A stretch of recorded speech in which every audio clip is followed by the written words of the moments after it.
Kasi meron pa silang mga iba pang ano eh,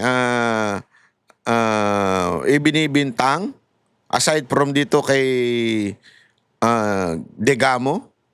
Ito ding pati kay ano kay tawag dito kay Baste. Panoorin ninyo ito Kasi alam mo sobra talaga. Sobra yung sabi ko nga, ini-impeach si VP Sara Duterte pero pati yung kay Baste kailangan hukayin nila. Just a simple message.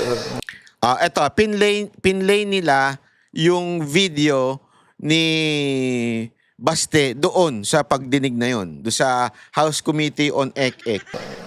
Sa ato ang Pangulo. From now on, before you go to bed, think of the Romanovs. Think of Benito Mussolini and his wife. And think of what happened to you in 1986. And maybe you'll reconsider the direction that you are taking.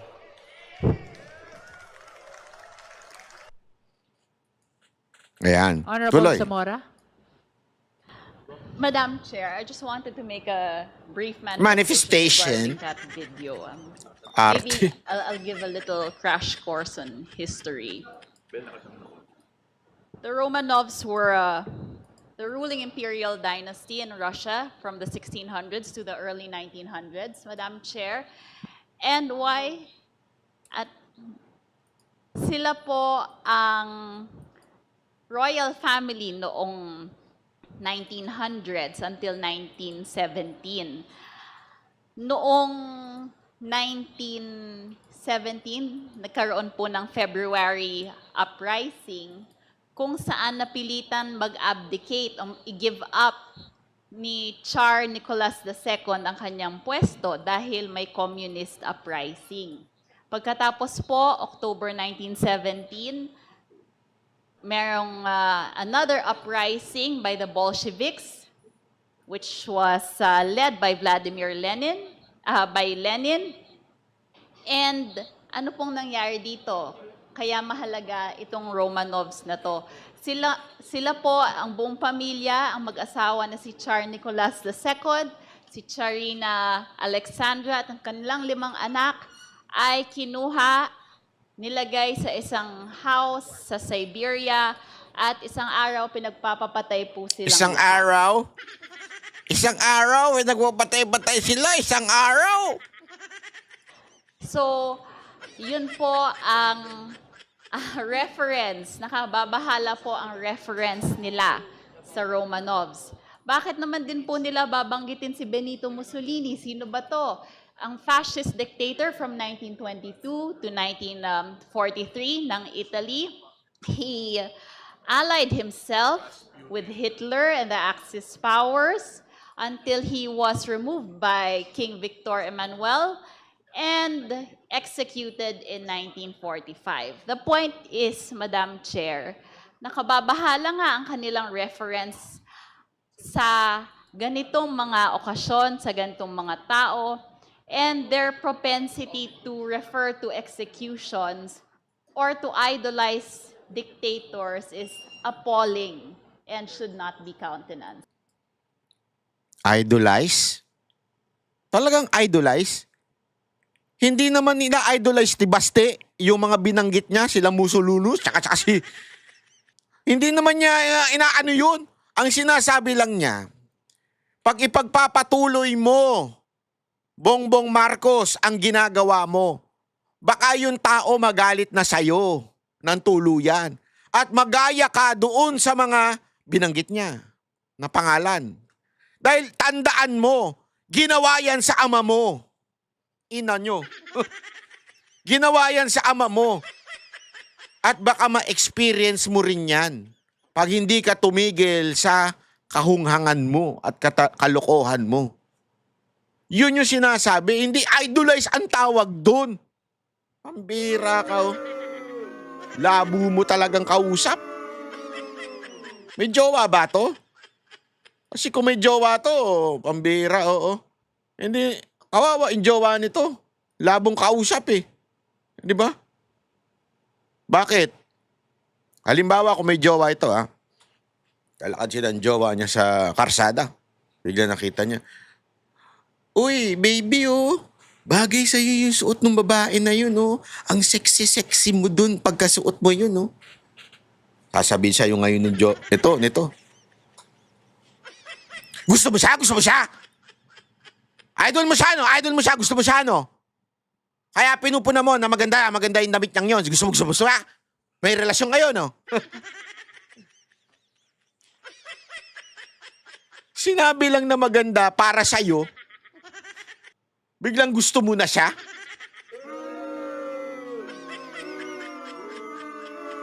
Oy, daming nakaka-relate dyan na ganyan yung mga jowa nila. May shitik. Ang daming gayaan di ba? Ang daming gayaan. Ay, naku po, babambira kayo. Thank you, Madam Chair. Madam Chair. That is very enlightening. Can Enlightening we hear yun? first the appreciation? Anak, enlightening? Anong enlightening no? Mga tanga po ba kayo? Hindi nyo ba alam yun? Tapos naging enlightening na kaagad yun? Is that how stupid you are? Grabe kayo Enlightening na kaagad yun, di nyo kilala yung mga yun? Pambirang buhay oo. Kawawa naman. Of the NBI.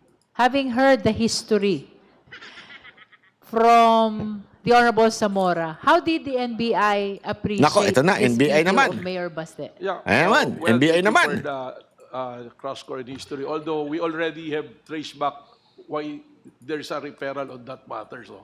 And I tend to agree with the Honorable Zamora that the reason why we're still considering what we're saying that there is an ongoing investigation, because just recently, I think first week of April, there was a rally in Club Filipino when they launched the Rage. Even the name, you'll see it, Rage. Wherein the Mayor Baste Duterte made reference to kuhain yung ulo ng Pangulong Marcos. And we've noticed a pattern na paulit-ulit, laging sinasabi, kuhain yung ulo. I think there was also a video submitted by NBI, which was also being considered in the ongoing investigation, that Vice President Sara Duterte also preparing to remove the head. And I'd like to make a reference on the earlier statement of Honorable De Lima on the pattern of behavior of the family. So lahat po yan ay recorded naman and been publicly used. And yun pa po yung isang nagiging challenge sa amin sa NBI, because again, just recently when the President Bongbong Marcos was present live in Palayan, Isabela, meron pong isang individual doon sa live na nag-post na barilin na yan. So it's very alarming dahil Kasalanan? Kasalanan? Kung may mag-comment na barilin na yan, kasalanan? Ni VP Sara Duterte yun? Alam mo, natatawa ako Bakit? Ganito rin yung kaso ko Hindi ko na lang sasabihin kung anong kaso ko Mantakin mo, may nag-comment doon na libelous comment. Sa akin, ibinintang yung comment na yun. Sabi ba naman, tingnan mo na, kaya may nagko-comment ng ganyan kasi nilibel ko daw? Kontrolado ko ba yung comment ng mga tao? Ganyan na ganyan, Kasi nagkaroon daw ng, ewan ko kung live video ba yun o live speech, live na yung meeting ba ng mga vloggers yun. Hindi ko alam kasi wala ako dun O NBI, hanapin nyo ako dun, wala ako dun. Okay, mag-alala. Hanapin nyo kung sino lahat ang vlogger dun. Hindi ako kasali dun. Okay? So, hinahanap daw yun, bla bla bla, ganyan-ganyan. Tapos bigla may nag-comment. Yariin na yan. Gurgur na yan. Kasalanan ba ni VP Sara Duterte yon? Hindi kasalanan ni VP Sara Duterte. Pati ba naman kalayaan ng mga netizen? Oy, mga nanonood dito Huwag nyong magko-comment na masama. Baka mamaya kung papagbintangan na naman nila. Magko-comment na naman sila na masama hindi na, parang continuing na po yung threat sa ating Pangulo. And kami naman po sa law enforcement, any threat to the President or high official in government, we consider it as a threat to the national security. So it's good that these things are being raised here. So in addition to that, I issued a memorandum circular, administrative order number 11 po, dahil sunod-sunod na nga yung mga threat po na nakikita namin sa social media, creating a task force to continue investigate this matter. That's Administrative Order number 11. Yes, ma'am. And What it's do you part call the task force?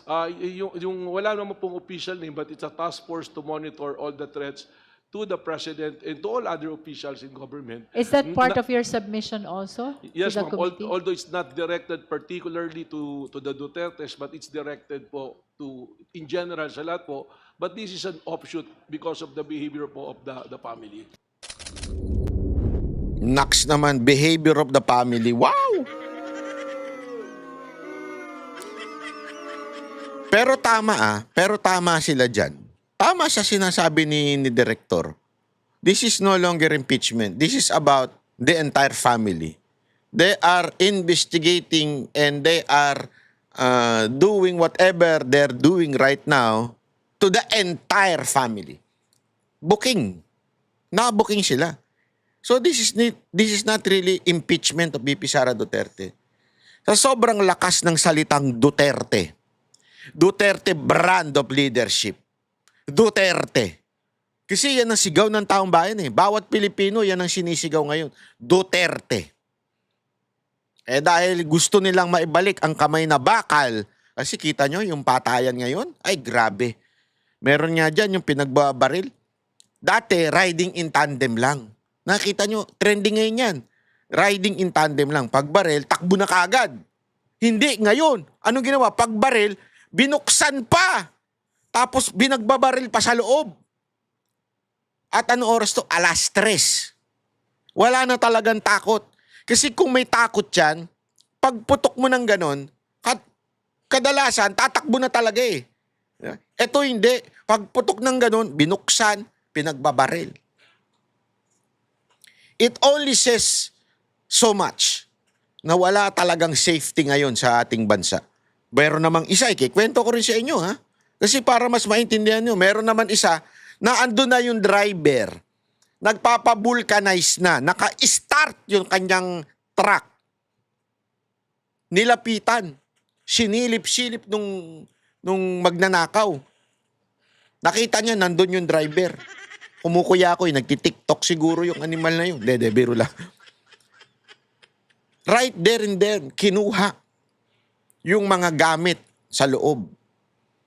Bakit ganun kalalakas ang loob ng mga kriminal ngayon? Kasi wala na ang Duterte brand of leadership. Wala na kasing kamay na bakal. Kaya ngayon, sige na, gawin na natin ang pwede nating gawin. Grabe, no? Hindi ko talaga maano eh. Again, I'm not saying na walang ginagawa ang kapulisan, ha? Meron namang ginagawa ang kapulisan, pero, alam mo, sa totoo lang, hindi ko rin masisi yung mga pulis. Hindi ko din masisi yung mga pulis. Paano ka i-implement ng kamay na bakal kung yung ginawang kamay na bakal nung panahon ni Pangulong Duterte, idinimanda at kung ano-anong kaso ang ipinasok sa mga kapulisan. Lalo na doon sa PNP chief. Ito, take note to. Meron ako mga kilala. Ayoko na lang banggitin. Dahil nung nagpatupad sila ng war on drugs ni Pangulong Duterte, mga nasa babaho ito. Ha? Ibig sabihin, hindi ho ito yung mga matataas na opisyal. Nung nagpatupad sila ng war on drugs, ngayon puno na sila ng kaso. Lahat ng mga kapulisan na yun. Sa loob-loob ko nga, kung ikaw, ordinaryong pulis ngayon, nakikinig ka, at sigurado kong isa sa mga kasamahan mo na ganyan, ano ang papasok sa puso mo? Di ba? Ano papasok sa puso mo? Magsi-safety na lang ako. Ayoko makasuhan ako, madali pa yung aking pensyon. Madali pa pinagpaguran kong pag-aaral at tatanggalin nila ako because out of politics. Kasi kitang-kita nila yung politika ngayon eh. And wala naman silang choice, magsi-safety na lang sila. Di ba? Magsi-safety na lang ako dahil ngayon, pag pinatay yung mga magnanakaw, pag pinatay yung mga pusher, drug lord, hindi na masusuko yan eh. Lalaban yan eh. So anong gagawin namin? Pag pinatay namin sila, kami pa makakasuhan? Di na. Di na. Tapos ipupolitika kami? Hindi na. Hindi na namin gagawin yung trabaho namin. Maraming ganyan ang mag-isip na pulis ngayon. Dahil nakita nila yung mga nagpatupad ng war on drugs ni Pangulong Duterte, ginipit. Kaya hanggang hindi bumalik ang kamay na bakal, hindi maaayos yan. Yung ganyang klaseng mindset ng ating mga kapulisan.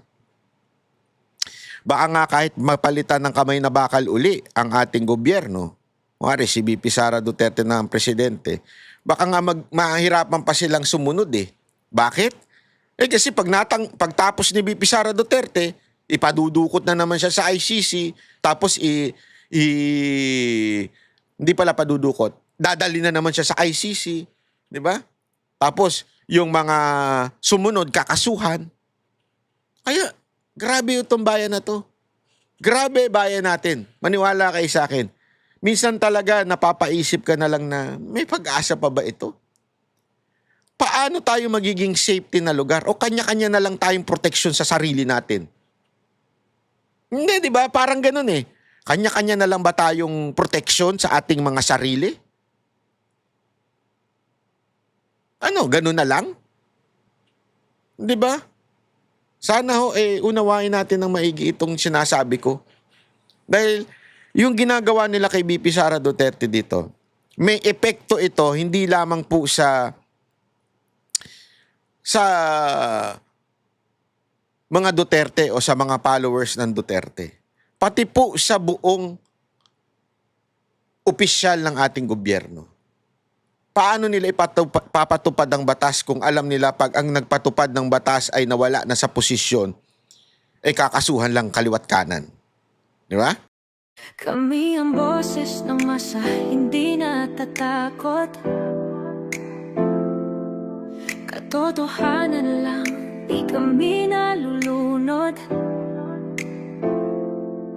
Walang bahid ng sismis, lahat ay totoo. Kahit sino ka pa, pag mali ka babanatan ka. Walang pinipili kulay, wala kaming kinikilingan. Basta para sa bayan, kami lalaban. Pag tama palakpakan, pag mali banatan, di matitinag, di matatakot.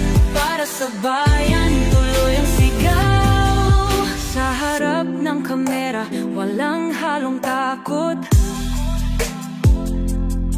Mga baluktot, lahat kayo'y tutumba. Ang hustisya at totoo, yun lang ang mahalaga. Kahit sinong harang, di kami matitinag. Walang pinipiling kulay, wala kaming